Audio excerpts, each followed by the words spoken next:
Like that right there is it. That's it. It's over. At that point, it's over. You got to wipe the slate clean and restart. To me, that is like the greatest indication that this is a society that is collapsing on itself. America's not entirely there yet, but we are getting there.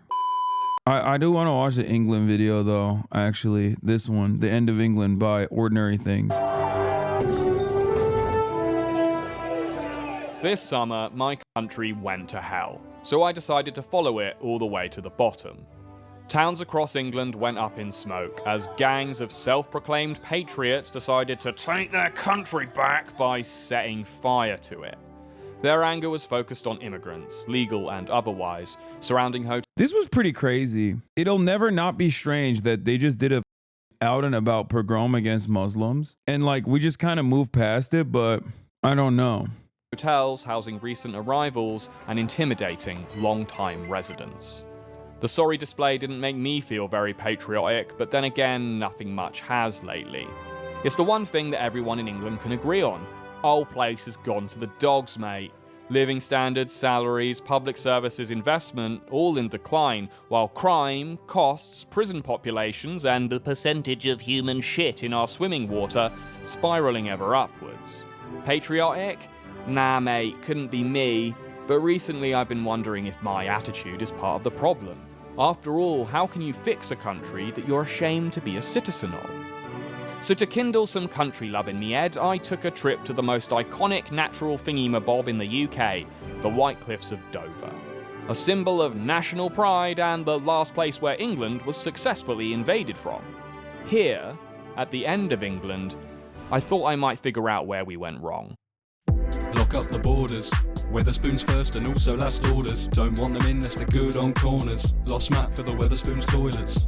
Lock up the borders. What is this song, bro? Got a spoons while you're in the UK? Weatherspoons? Lads, I'll be in the UK at spoons.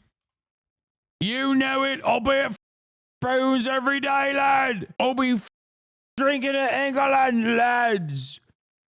Spoons in it. Or Tony or Peter. If I see a snowflake, turn on the heater. For breakfast, fuck right. I've been to a Spoons, bro. It's fine. It's like a normal. It's not that cool. Like it's fine. It's like a local pub, but a franchise instead.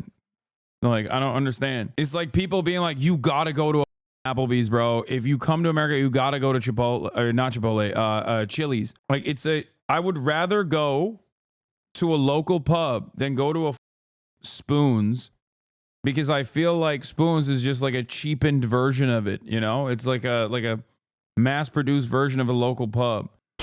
Embarrass myself on question time. Hey vegans, French and grime. Don't ever call me no swine. That's a war crime. Boy, lock up the borders. Weatherspoons first and also last orders. Lock up the borders. Boy, lock up the borders. Boy. This country's gone to the dogs, mate. I'm not a racist. I sound like it probably, but I'm not. You should look. What? Did this guy volunteer? Dude, is every Uber/taxi driver in the UK like this? I'm not a racist. Out of nowhere. Like he just volunteered the information that he is, as a matter of fact, indeed, a racist. Yeah, mate. I'm not a racist, but I am a gammon. Look after your own people first. You know, if they can't control immigration, you know, we've got our kids and that need housing and stuff like that, and it's like they get preferential treatment. Being the closest part of England to mainland Europe, Dover has had an unlucky history because of this continental proximity. On a clear day, you can see France, and on a windy day, you can smell it, although that might just be the ferries swapping out their septic tanks. William the Conqueror landed in Dover in 1066, then marched his boys all the way up to Hastings, where he shot King Harold in the eye jelly, forever immortalised on the world's most famous piece of wool as the last man to successfully invade the English. During World War II, Dover suffered heavy bombing by the German Air Force, which accounts for the stark architectural differences between the two halves of Dover's seafront. One side decaying Victorian grandeur, the other decaying post-war government housing. The landscape was the backdrop for the Battle of Britain, where fighter pilots pushed back a possible German invasion. Since then, Dover, and more specifically its iconic cliff face, have served as a potent symbol of English patriotism. But us lot have always had a strange relationship with patriotism. It's our embarrassing relative we only invite round for international football tournaments and the occasional Christmas. He crushes a couple of 3 lines on a shirt. George Rimmer still gleaming. 30 years of hurt. Never. What was it? Never stop me believing? No, I forgot what the lyrics are. I got Jules Rimet still gleaming. Never stop me dreaming. Good effort, mate. tinnies before noon, makes some unsavory remarks about your cousin with the septum piercing, and then does a sick on himself while watching the royal speech at full volume. But I found that people in Dover had a sunnier view of patriotism. Are you proud to be English? Oh yes, very patriotic. And what about England makes you proud? Mushy peas in it. What of it? You one of those folks? You one of those slumber fascists, yeah? I'm a proud proper gammon. Every single part of my being. I think we've got a good system of government, if it worked. We've got pretty much free to do as we please, aren't we? Do you like Dover? Proud to be a Dovidian? Is that right? Dovorian, excuse me. It's better than what it was. It's better than what it was? Yes. How so? There was a lot of immigrants when we came here, but that's gone away now. Do you think England's better now, or... Dude, people need to stop. I don't know what else to say. I'm being kind. I'm trying to do this new thing. Where I be kind, but people need to stop it. Okay? All I'm going to say is stop it. in the past? I personally prefer the past. What era? What year, if you were to be... If I was born in the Victorian era, I think I'd be very, very... Bro has a wolf, by the way. That's crazy. Like, that's casually a literal half wolf dog. That's a wolf dog hybrid. No, that's not just a husky. very happy. I just think there was a lot more manners. But when it comes to English patriotism... Okay, that lady has a bear. What is happening in England? What's going on? Do they just have wild animals as pets in Dover? That's a bear in it. That's a Malamute sea-wolf mix. I think that's a Tamascan. I have one too. Not technically a wolf hybrid, but bred to look like one. Patriotism, it's easy to observe a generational divide. Are you proud to be English? No. No? Sorry, but no. Proud to be English? Yeah, ask any British person that don't have a football kit on, right, after a game of footy, and they'll tell you, what is there to be proud of in this island? I hate it. I'm under 30, lad. What do I have to look forward to? Never retiring. Worsening conditions. Public transit never works. We've had Tories ruling the country, and now we got the red Tories. It's shite, mate. English? I don't mind it. I mean, there's quite a lot of brutal stuff happens. Yeah. I mean, heard a couple stabbings, some crossbow attacks. I don't like that we're known for being massive smash heads, and like we're known for being quite dirty and overly polite as well. I don't like that about British culture. And a bit fake, like... Yeah, because it comes across as fake and two-faced. We're known as being two-faced. I don't like that. I'm not proud about that. Growing up here, it's not the easiest. Every single corner you turn, drug dealers. Welcome to Dover. That's how we do at it. Wow. What do you mean bow, bro? What are you gonna use, the blunderbuss? Like what do you mean bow? You don't got guns, dude. Crossbow in it. What are you doing down here? Making a documentary about Dover. It is a shit. So a lot of young people in England today feel completely alienated from the idea of patriotism. It's outdated. It's unethical. And crucially, it is cringe. But I spoke to one young Dover resident filled to the brim with... Okay, bro, look, I'm not going to judge a book by its cover, and I'm trying endlessly to be positive about British people, okay? But that looks like a Nazi. Like, that, I'm sorry, that looks like we got those here, okay? We got them here, too, on this side of the pond. That's a pedophile in the making, at least by the looks of it, you know what I mean? A Tory. It's just, he's too young to be a file at this moment. But he'll get there. You know what I mean? Once he reaches of age. Patriotism. Not for England, mind you, but for a country of his own creation. What? Would you renounce your English citizenship if you were able to, like, return to Verdis and live there permanently? If we could build Verdis's international recognition, then I think we would certainly, I would certainly consider renouncing my citizenship. If you haven't heard of Verdis, that isn't a surprise. The nation existed physically for about 48 hours. Daniel and a small band of fellow patriots decided to start a new country on an unclaimed half-kilometre of floodland wedged between Serbia and Croatia. It remains unclaimed today thanks to a weird quirk of geopolitical loophole. I'm sorry, I'm not into biological predeterminism by any means, okay? But that is the most British thing you can do, okay? I'm sorry, you can't just go, well, there's land there, it's unclaimed, it's mine now, like the good old days, innit? That's crazy. This is literally, he just unlocked epigenetic memories. It's looking proper. Might as well put a flag on it, yeah? Call it mine. Like, American sovereign citizens go around annoying people and reading out the rules that they think magically, that create supposedly a magical barrier around them that stops them from, being harmed by the police or whatever, when it's not the case. British libertarian sovereign citizens are like, oh, we gotta do more colonies, right? The problem was we needed 14 colonies, not 13, yeah? No. Foolery. Neither Croatia nor Serbia claim it because they are arguing over larger, more livable pieces of land to Verdis's south.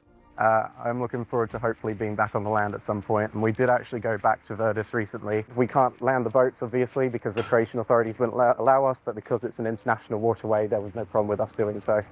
On his first visit, Daniel and the other founding Verdisians valiantly held on to their new homes, suffering sleepless nights and one instance of heavy hail, all before Croatian authorities arrived and ejected them from a patch of land that isn't even technically Croatia. Ever since, President Jackson and his cabinet have been governing in exile in Dover. Governments were in exile during World War II. They still referred to themselves as a state and such. We still continue to do the same thing, even though we are in exile. We have so many different opportunities. It's a small country, so we can test new systems of government. Dog, if you want your own formal governance to be established as a sovereign state, you just have to become, what's the guy? The bank guy, the bank family that owns an island off the coast of England. That's what you got to do, okay? All you got to do is become wealthy enough that you can just like, no, not Sealand. No, I don't think it's Sealand. The Principality of Sealand? No. Is it Sealand? Is that what it's called? I don't think it was called. The guy that owned, the guy that owns a island, the two brothers that own an island off the coast of, the two brothers that own an island off the coast off the coast of England, and they tried the island of Guernsey. I think it is the island of Guernsey, maybe that tried to get established sovereignty, but it didn't work. The Barclays, yes. This Brescio is one of the Channel Islands located off the west coast of Sark, where they are now geographically detached from one another. Brescio is politically part of both Sark and the Bailiwick of Guernsey. It has been established in the courts that Brescio is a tenement of Sark. The Ministry of Justice, the Department of United Kingdom Government with responsibilities for the Channel Islands, considers Brescio a part of Sark. There's just like one chateau on it. The Barclay brothers built this. And we can be a bit of humanitarian outpost. There's a lot of things that we can do to, say, for example, compared to an NGO that can only be subject to a couple of things. Daniel had a real talent for saying things that were broadly positive without saying much of any actual substance. To me, it seemed like he had a bright career ahead of him in international politics. You know, with the design of the flag, I understand a lot of people mistake it for Argentina. I thought it was an Argentinian trans pride flag.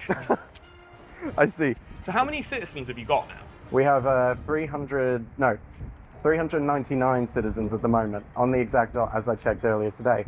Even though it's literally just a large amount of trees everywhere, being there feels, really. It's community, and it feels very different. Yeah, the community has evaporated, and that's why a lot of people don't feel as much of an attachment to their national identity, right? It's that there is less community, but you've built this community partly by staking land in this unusual way, but in a more... I wouldn't say it's an unusual way, especially for British people. I feel like it's the most usual way that British people operate. Am I crazy? I guess it's unusual because for once, there's no one that lives there. For once.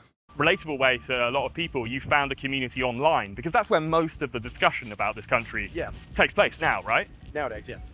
Daniel might be an extreme case, but I think his story speaks to an alienation that a lot of English people feel.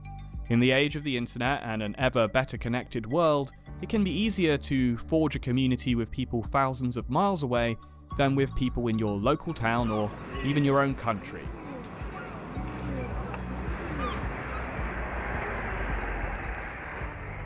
Dover is one of Europe's busiest ports, with up to 10,000 trucks passing through every day.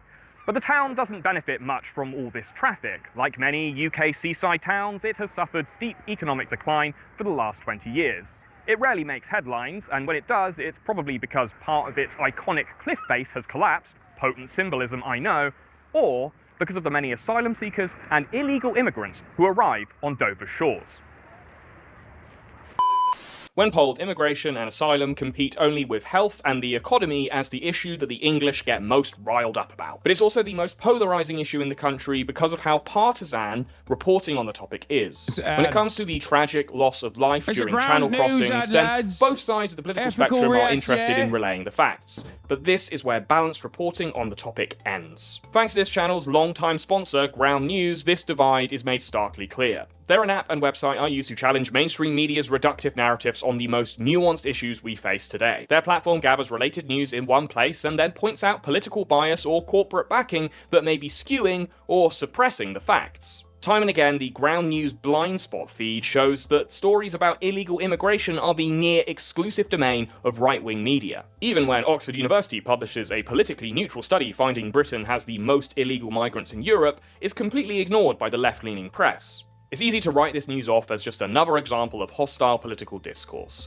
But Ground News also lists original research, so no matter what political ideology you personally subscribe to, you know where the information is coming from. Both sides of the political spectrum in England are guilty of only wanting to confirm the biases of their regular readership. The right obsessively gobbles up any crime story related to migrants or stats involving the cost of housing them, but they will rarely know anything about the migrants themselves or the unique geopolitical situations that they're fleeing from. Meanwhile, the left and liberal press will have a more informed take on the global refugee crisis as a whole, but are then strategically silent when it comes to the challenges that illegal immigration might pose to poorer communities in the UK. This is why I think Ground News is such an incredible tool when it comes to bursting your own bubble. If you're only reading what everyone else is reading, you can only think... I can't get a good read on this guy. I thought he was like I thought he was always like a lefty, but I remember him also on me before too. I guess he's somewhat of a centrist. What everyone else is thinking. So go to my link at ground.news/OT or scan my QR code to think for yourself. They're offering my viewers 40% off the same unlimited access Vantage plan that I use. Subscribing provides you with an excellent product, but it also directly helps me make more documentaries like this one. Once upon 10 years ago, smuggling people into England was a high-cost, low-margin business. People attempted to cross the Channel secretly in the backs of trucks arriving in Dover by ferry. Professional smugglers charged upwards of €9,000 per traveller, leaving most of their potential customer base to try their luck on unsuspecting vehicles instead.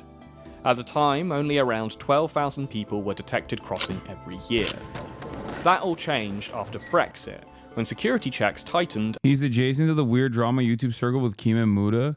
Okay, that's actually kind of surprising to me because he definitely is intelligent. And I feel like a lot of the Keemstar adjacent drama orbiters have one factor. I don't think that that is true. Like, regardless of his opinions of me, he's like very clearly a decent, well-researched YouTube essayist. And border infrastructure improved, rendering many of these attempted clandestine crossings unsuccessful. But these increased border security measures inadvertently led to more illegal crossings overall, as smuggling networks turned to the small boats as an alternative. Since the pandemic, small boat crossings have skyrocketed, peaking in 2022 when over 45,000 people made their way across the channel illegally. It is now a popular and profitable business, as smugglers are able to charge a fraction of what they used to, mostly because they are overloading their boats with up to 60 passengers at a time on vessels designed for a maximum of 30, leading to an increased number of deaths by drowning every year. Successive prime ministers, and you know, we've had at least 4 since the crisis began, have pledged to crack down on the crossings, and all have seemingly failed. The government has lost control of our borders, and we can see that with the number of crossings there are across the channel in small boats. We have to stop that. And I think the only way to stop that is to smash the gangs that are running this vile trade. Each government has focused mostly on stricter enforcement and more effective policing of the border, with the British government handing French border forces £150 million a year to prevent further crossings. But just like the tightened security on the ferries a decade ago, this is also having unintended consequences. The smugglers are hurrying launches to evade police and crowding boats far beyond their capacity to make up for earlier intercepted launches. As a result, 2024 has been the deadliest year for channel crossings on record, while harsher policing hasn't made a dent in the number of crossings overall. It's all a bit depressing, really, which is why most Brits prefer to just look the other way and pretend it isn't happening. But for a growing minority, illegal immigration has become the defining issue of our time. Okay, let's talk about the riots. They started in Southport, a semi-deprived seaside town in the northwest of England. The riot was sparked by the brutal murder of 3 young girls that had occurred the day before. The 17-year-old suspect was arrested, but authorities kept his identity hidden, as British law provides anonymity for anyone under 18 when they are accused of a crime.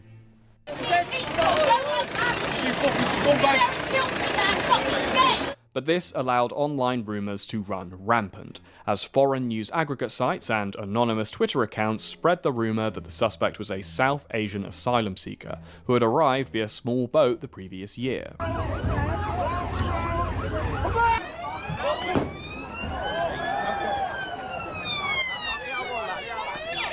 Thousands. Like that right there is it. That's it. One dude, one random insane dude does a heinous crime, and then pogroms start. Your society is deeply unwell and it's fundamentally broken. Okay, it's over. At that point, it's over. You gotta wipe the slate clean and restart. To me, that is like the greatest indication that this is a society that is collapsing on itself. Okay, America's not entirely there yet, but we are getting there. It wasn't even that, my guy. They lied about him being Muslim and other bullshit. Like, even if he was Muslim, it doesn't matter, chat. What are we talking about? Like, even if he was literally like a Muslim refugee who was like, I'm doing this in the name of Allah because I hate England. The idea that like you're now going to start killing every person that you assume is a Muslim migrant is insane. Like, do you not understand how racist that is? Do we forget? Crimes are committed by every ethnic group, okay? Everyone, every single one of them. I know that he was, he came from a Christian family, but who gives a My point is, even if he was a Muslim, like the notion that this is like a justifiable act is crazy. That's my issue.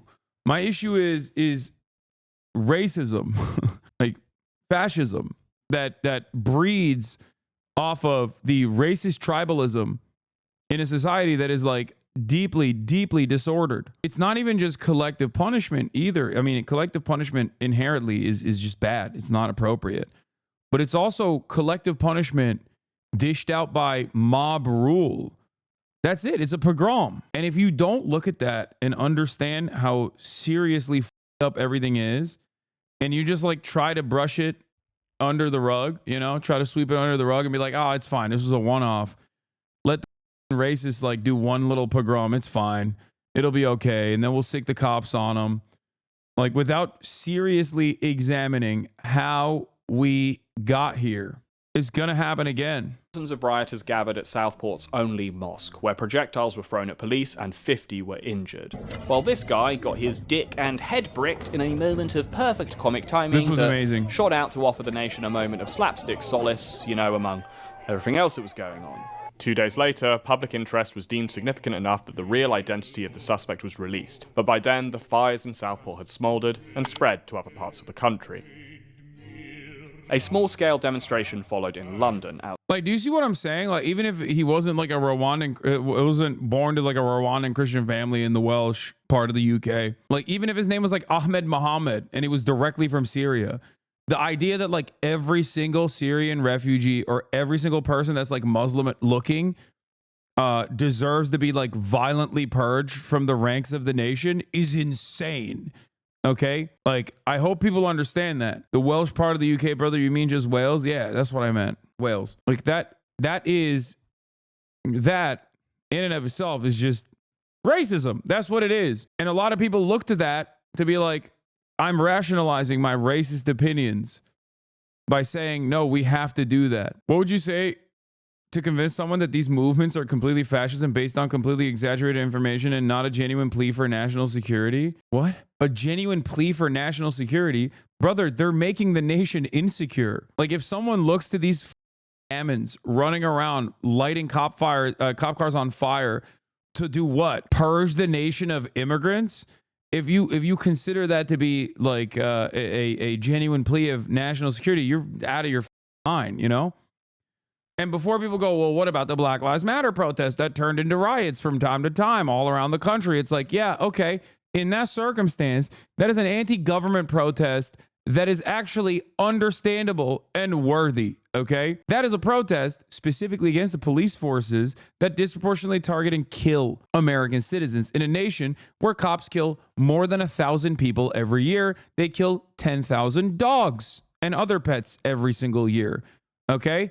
That's a major issue. And yes, of course, turns out the enterprise that has the monopoly of violence is not going to simply turn around and go, you know what? You're right. Our violent means are too far. We're going to stop that because you asked nicely. No, that's not what happens. They start beating you and brutalizing you and almost killing you in many instances when you dare to tell the government not to do that. Okay, so once again, the age-old Hasanabi adage of there are differences between good things and bad things. There are differences between good causes and bad causes. There's a difference between worthy causes and just pure virile hatred. Black Lives Matter protests were not conducted in a similar vein to turn into race riots where black people were storming the streets looking for white people to kill. As a matter of fact, it was heavily attended by white people.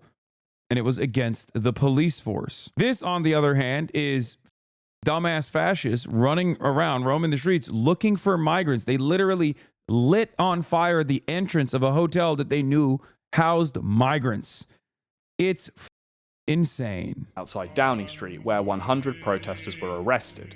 In Aldershot, large crowds... That's the exact argument that these Brit people use, though. Yeah, it's wrong, though. That's my whole point. Mister, would George Floyd be the American parallel, or is this different? Yes, there's a difference between an anti-racist protest against objectively a criminal enterprise in American policing versus people being like, how about we kill all the migrants and, like, forcibly remove them from the country? And if the government doesn't do it, let's take matters into our own hands. Do you feel like these two things are different? Do you feel like the American federal government, the North's actions in the Civil War in the United States of America was the same as Nazi Germany, for example? They're both governments that were engaging in violent behavior. Yeah, you can reduce everything down to its bare bones and make it seem like they're both same. Are they advancing the same project?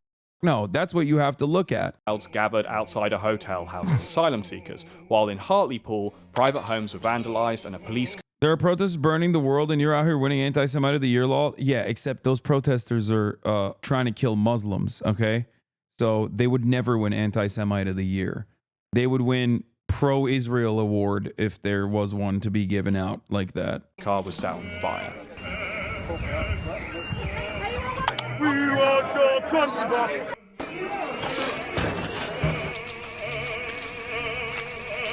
Disorder peaked over the weekend as riots broke out across the country. Sunderland, Middlesbrough, Rotherham all served as staging grounds for some of the most crowded scenes. In Rotherham and Tamworth, crowds gathered around hotels housing migrants, setting them on fire and breaking in.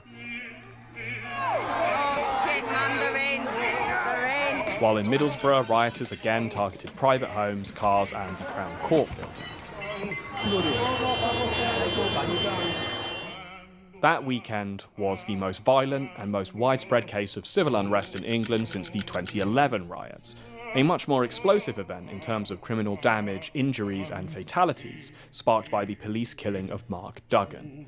An event that is now remembered hazily, if at all, by a nation that likes to put this kind of unpleasant business behind us. When it is remembered, it's either for the large-scale looting, or more charitably, by the liberal press, as a community's collective rage boiling over after years of harsh policing. I mean, that's also objectively correct. Like, even the liberal press in that regard, if that's the way that they analyze it, is... Notice how the damage conducted in the aftermath of a riot of that regard is to the bottom line of random corporations, okay? While I understand the reasons as to why people get mad at that, because at the end of that, there are still human beings that might suffer from the financial hardship, especially if it's a small business, and I think that that is inappropriate. There is a bit of a difference there, don't you think, in terms of, trying to identify where migrants live to kill them. Shut up! Oh. The reason being is, you dress like a dickhead, you're not like a dickhead anymore. The recently elected government reacted to the riots with a shock and awe crackdown. More than 1,000 were arrested at the scene and in the weeks that followed, while local police slapped together some social media propaganda to show what a good, scary job they were doing.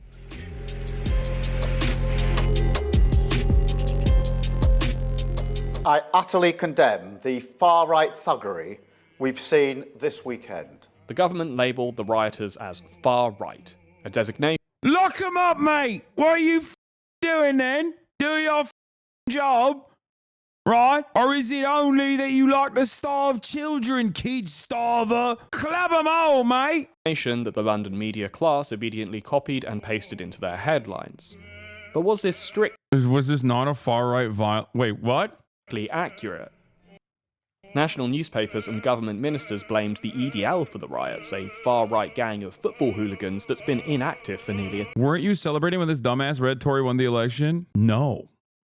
I was literally in Croatia doing real-time coverage, and all the English heads in the chat were actually kind of mad at me for not actually celebrating it sufficiently. I kept ringing the alarm bells before this pogrom took place. You compare him with Mélenchon. Please go back and watch my coverage. Please go back and watch my coverage. I did the exact opposite. I think he heard me joke about me saying Keir Starmer is actually Keir Stalin, and he took it to heart. Like, he was like, oh yeah, this guy definitely believes it. Yeah, no, I wasn't fond of Keir Starmer, who ran on a platform of we're gonna stop the boats, and that my opposition is not serious enough about stopping the boats. And we're going to do austerity. Or we're going to also continue. I did make jokes about Keir Starmer being Stalin, but that's what it was. Jokes. Decade. The inconvenient truth is that the riots had no specific organizers. The incredible irony of these riots is that they were largely mobilized by foreign forces themselves. The news aggregate site that first spread the false rumors about the Southport suspects' ethnicity and migration status is based in Pakistan, while the majority of the Telegram groups and influencers responsible for mobilizing people were based abroad, mostly in mainland Europe or the US. So in lieu of domestic organizers, the government cracked down on posters. So I'm actually being arrested. Be arrested, okay.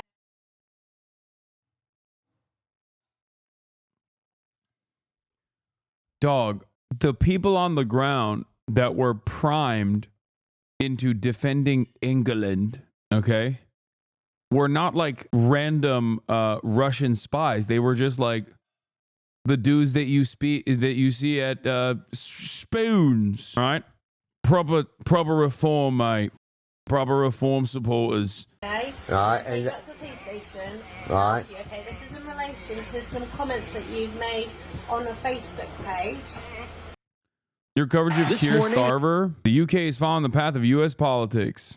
Here, this is a fan account. This is from Daily Dose of Hasanabi. Labor leader Sir Keir Starmer celebrated landslide victory with Labor winning 170 plus majority. This raises questions about whether the UK Labour Party will devolve similar to the American Democratic Party. Usually when centrists hold power, they shift to the right. I think Hasan has a weak understanding of our politics. I agree. I usually can listen to Hasan's stances, but his takes on labor right now are painful, clouded by his Anglophobia. Because I was very critical of Keir Starmer.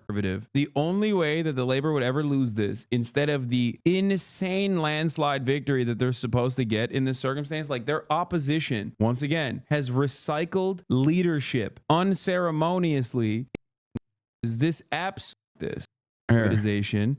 The river is full of, the water is bad, everything's expensive. I mean, it can't go on like this, right? So the only way that this still loses, yeah, clip of your coverage of Keir Starmer's victory. Quick questions, really. Firstly, would you campaign alongside reform for proportional representation? Pre-watch Piker, you already called it. They're already doing it. Oh yeah, I'm sure. You'll see. Watch this space. In the upcoming days, everyone is going to talk about how much better Keir Starmer is than Jeremy Corbyn, and that centrism won in the UK. And it's the solution. It's the antidote to far-right politics of the Tories. Okay? What's happened? I think it was you. You have to excuse things we were saying back then. Died in the wool. Marxists were so briefly libbed up. Yeah. It's funny, though, because people go, I think you have, like, this person has me in his PFP, I think. Oh no, never mind. It's actually Keanu Reeves. I thought it was like an old photo of me with long hair. But I thought it was from when I had the long hair. People would make jokes about how I look like that Lord Farquaad. You are clueless about UK politics. Please stay out of UK politics. Your understanding is too limited to be speaking from a place of authority. You know, it's funny because they said this about my understanding of American politics too. Now Nigel Farage is more popular than Keir Starmer already. Yeah, Reform is now polling ahead of Labour in some jurisdictions. Keir Starmer is so unpopular that Reform is going to win seats. And they're campaigning on 3 largest deportation flights in UK history. It's really interesting because most of my analysis here was about how Keir Starmer is going to be a boring, annoying neoliberal, and he's also uncharismatic, and that the real election victory was the massive amounts of popularity that Reform was able to get in an incredibly short amount of time because of this nascent fascist movement that has gone unaddressed. Okay? And yeah, the post-Corbyn Labour Party is actually dog, and they are very similar to the Democratic Party in America. And it's really interesting because everyone hates the effects of Tories' austerity policies, but the problem is that they have very sophisticated media behind them. I understand I respect Hasan's knowledge on many things, but he doesn't understand UK politics. Using the US as a country with a completely different political system and culture as some sort of template is lazy and frankly dumb. I'm not a fan of Biden, but continue to use Jover is pretty cringe. Labour aren't like Tories. They're center-left, but still have a large contingent of socialist members. In a year, he will be pressured into more leftist policies. It hasn't even been that long. It's been 4 months. Labour is center left and more left on social issues. Starmer is dull and boring, but sounds like heaven after 14 years of clowns and circus acts. Every PM the Tories had over the 14 years screwed the country in some way. Even David Cameron, like nobody was asking for that referendum in the EU or at the time. It's nice to have some normalcy back in leadership, some balance, and an end to hopefully for some time of all the extremes and dramas. Only negative is that Farage got a seat in the parliament. Maybe it's because of his centrist views that he won. Minute 16 of this video. This space. Keir Starmer does privatization, continues the austerity regime of the Tories, and then basically all the Labour strongholds go to Reform. Reform comes in hot as a mother, gets more legitimacy from the Tories. The Tories have no one else to rely on, so they try to bring the Reform Party on their side, set up a coalition, and then that only ends up legitimizing the Reform positions. Keir Starmer turns around and in a last ditch effort, he already signaled towards this. He signaled towards this in the debates, and he has signaled towards this centrist. What will end up happening is Keir Starmer will also capitulate to the right-wing framing on immigration, and he already has, just like Joe Biden did. Okay, that will only further solidify the Reform position and only legitimize Reform further. England 1930s style, 1930s Germany style, England goes right-wing next time around. Really, in this pencil.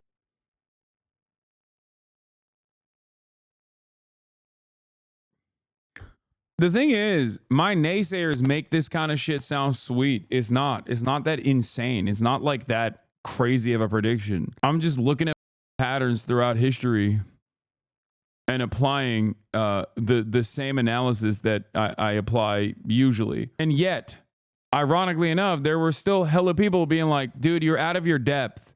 You're out of your element. Will those people turn back and be like, okay, maybe he was right? Probably not. Probably not. Yeah. Polls suggest reform would win Northeast England. Yeah, I had the 14th key, dude.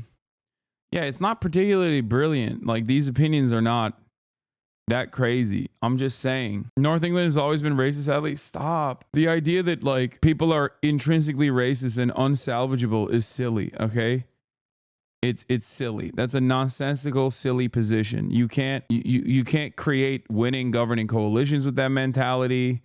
You can't do anything with that. Oh, really? Oh, it's a Facebook crime, is it? Many of those who were arrested weren't even present during the riots. They were charged and handed multi-year sentences for inciting racial hatred or directing the actions of the riots towards the hotels. They all right?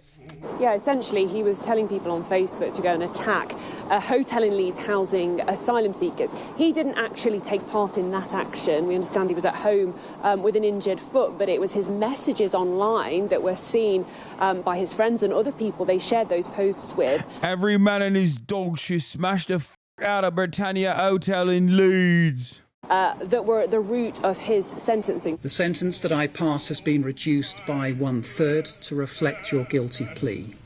The sentence is one of 20 months imprisonment. Martin Luther King said that a riot... What is this? Rev up your judgment by my enemies tweet. Another Hassan hater got exposed for pulling a V? Who? Who did? The language of the unheard. A quote that is inconsistently applied by liberal commentators. Happy to roll it out for causes we sympathise with and... Ain't no way that this man is using an MLK quote to talk about to talk about a pogrom. What is happening? First, he said it was actually not the proper British gammons. Muda? Wait, what did Muda do? Oh no, is he into lolly? Rarely for those we oppose. Understandably as well, as the hate that was on display makes these rioters incredibly difficult to sympathise with, while their outright idiocy makes us feel like their motivations are too stupid to bother analysing. But failing to assess the reasoning behind these riots will leave us open to being surprised when they happen again. The way I see it, there were two riots this summer. The one that happened on the ground and the one that happened online. On the ground, I think it's simple enough. It's not a coincidence that 7 out of the 10 most deprived areas in the UK were home to riots. Okay, the way to cover this is not by undermining the severity of the racist pogroms. All of those cowardly drama farming pieces of it watched a genocide unfold for 12 months and rarely ever talked about it because they were too afraid of pissing off people. And the only time they ever talked about it was to attack a motherfucker who actually is, you know, brave enough to put himself out there with their actual positions. I have no respect for shameful, centrist, drama farming, always center right, always reactionary pieces of shit, okay? While affluent areas easily overwhelmed the few aggravators that bothered showing up.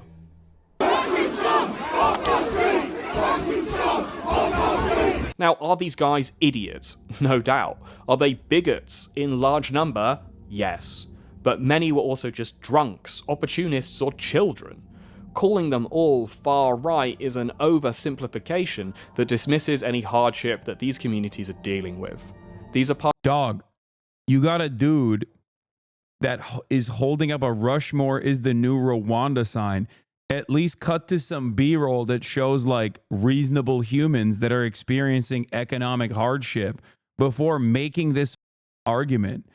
You can't literally be like, well, you know, there's a lot of people who are experiencing economic hardship. Is economic hardship actually a very important factor in this? Abso-fucking-lutely. And anyone that tells you that that's not is lying, okay? These people are angry and they're racist. But the reason why they are doing this shit, part of the reason why they're angry And even part of the reason why they're racist is because they're experiencing austerity. Okay? That's how this works. Parts of the country that have been That's how this works. It's the Tory regime of austerity, it's neoliberalism, and its consequences. Desperate, vulnerable, poor people that are experiencing economic hardships are very easy to manipulate, especially when there is a lot of unexamined white supremacist attitudes that people have, okay? Economically neglected for decades. Communities that are struggling with the challenges of immigration and experiencing little, if any, of its benefits. The riot that happened online is more clear-cut. It is the ongoing product of a new international far right who are spreading misinformation and hatred from Malaysia to Middlesbrough to Missouri and all the way back again. This new far right has adapted to the post-COVID internet faster than many of its mainstream opponents, realizing that they can reach more eyeballs as influencers than they ever could as third-party posers. I'm not gonna lie, I used to like Muda's deep dives into niche IT topics is informative, but after what he's been doing for the past year, I lost every single iota of respect for him and unself this coward. Oh no, I used to talk to him.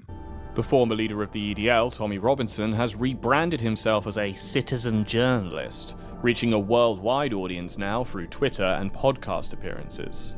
Based getting onto the fact that there's been riots in the UK. This guy is literally a white supremacist terrorist, by the way. The fact that like the Daily Wire is offering him a platform is, of course, the most expected outcome, but like they're making it seem like he's just like a normal dude. He's just a straight up Nazi. UK and the media have said that I instigated them and directed them. Tommy and the influencers in his sphere are seasoned enough not to post anything that could be seen as incitement during the riots, leaving that to their followers. Ordinary people, who the government then turns into martyrs when they hand out these lengthy prison sentences for online speech. Since COVID-19, the internet has become a more hostile and openly conspiratorial place, and my hunch is that England generally is following suit. But to confirm my suspicions, I went to the one place where you can always get a reliable measure of how the English really feel: the pub. If you are not English and you are watching this and you want to know the best way to integrate yourself with English culture quickly, the moment you get off the plane or small boat or whatever, you want to get yourself down to a Wetherspoons, get a full English breakfast and order a pint of the cheapest lager possible. Only in England and only in Wetherspoons, the biggest chain of pubs in the UK and the nation's public living room. Wetherspoons is a national institution. Hell, it's basically a public service. There aren't many places today where you can get a pint and a full English for £5. In a country plagued by inflation and over a decade of stagnant wages, it is an oasis of the cheap and unchanging. Are you proud to be English? That's an interesting question because I'm not too sure. So I think the EDL is a bit of a twat. England's always been a cosmopolitan, mixed race country. Are you proud to be English? Very proud. Why? It's where I was born, where I was brought up, English through and through. I think the English should come first. I don't mind anybody coming to this country if they're legal. If they work and pay taxes and everything, I'm fine with it. But they come in on the boats, they're giving hotels, food, lodging and money. So they're getting everything for nothing, and they even get to come on the waiting list before English people. So when you're just a racist, I would excuse. Yeah, it's like these people that are coming from war-torn parts of the world actually have it so much better. They have it so much better than the average lad. It's the same talking points. That's why it's so funny when people are like, Hasan, you can't interpret what's going on in the UK by talking about making a comparison to America. It's hollow. Excuse me. I am not a racist. I'm a bigot. Two very different things. What is the difference between a bigot? Well, racist is like, I should hate you because you're black or because you're foreign. No, a bigot is disliking the way of life. So there are ways of life I don't like. Such as? I don't like a lot of stuff in the Middle East. I don't like the Islamic way of life. This is Callum Smiles, citizen journalist and self-proclaimed bigot. I wanted to see if he's talked about Palestine at all. This Israeli company is spying on everyone. Twitch is a disgustingly evil platform. 1 million views. 38-minute video. 1 million views. To be fair, Asmongold's being banned might have been a blessing considering bro finally cleaned his house, which is finally what happens when Discord mods run a multi-million-dollar app. I usually avoid these issues and don't take sides because I'm not knowledgeable on the topic, only to immediately proceed labeling people knowledgeable on the subject and speaking out against genocide, polarized extremists. Wait, is his audience dunking on him for this? This isn't about Hasan. Problem is Hasan is the farthest thing from knowledgeable on the subject. There is a reason why he won't debate Destiny. He'll eat him alive. That's so awesome. Mudahar trying to both sides an active genocide will never not be funny to me. Dude, just shut the up. Making fun of veterans is just unjustly invaded nations at the behest of an empire is incomparable to an idiotic slop content creator. Asmongold's the worst kind of slop as he barely makes any creative content of his own. Making an incentive sweeping generalization about victims of genocide. He literally said the Palestinians came from an inferior culture. No dog whistle, no insinuations. I like how he's talking about the US military like he isn't Canadian. Your ramble at the end was really based. I agree. All this hateful content really slowly affects you and just makes you more callous and disappointed in the world. On streams, I've maintained this is a conflict that shouldn't exist. With the death toll rising and innocents displaced, I would hope this conflict ends at some point before the end of my life. This is how most people treat this complex situation. We don't like seeing dead children. If you asked me on the stream, you'd hear these exact words relayed back at you. If you want to see change, write to your MP and ask them to discuss this on your behalf. 2/25/2024. The complexity and the nuance of daily baby murder. It's too complex. It's too nuanced. Genocide is too complex and nuanced to have an opinion on.